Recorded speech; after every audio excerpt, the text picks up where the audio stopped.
What's good? It's Ray back with another video. So for the longest time, the idea of you are who you hang around used to bother me, because in my mind I was thinking, all right, maybe my friends aren't the best type of people, but if I'm worried about me and if I'm doing what I gotta do, why does that really matter? And it finally dawned on me, the people you hang around with, we all have energy, right?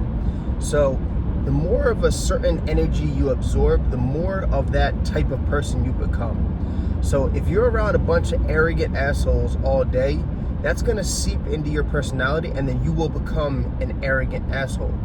Now, if you limit the amount of interaction you have with certain people or a certain type of energy, then I still believe you're fine. But if you spend like more than maybe 3 or 4 days a week with that certain person, you're gonna become like that person. And one of the reasons why this is so hard for a lot of people is because a lot of people have good intentions. Like, you wanna help the person that needs help.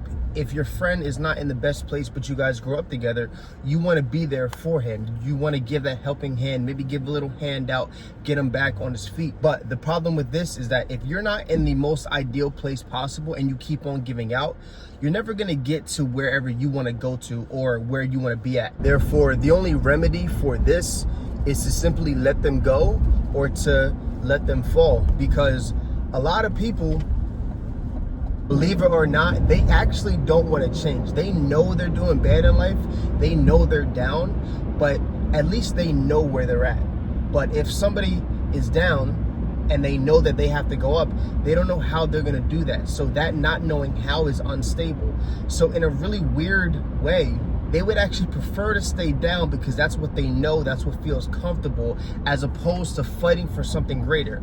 And one of the hardest things to accept as the other person that sees this within them, especially if we know that person has a lot of potential or whatever their case may be, we want to be the one to help them. We want to see them do better.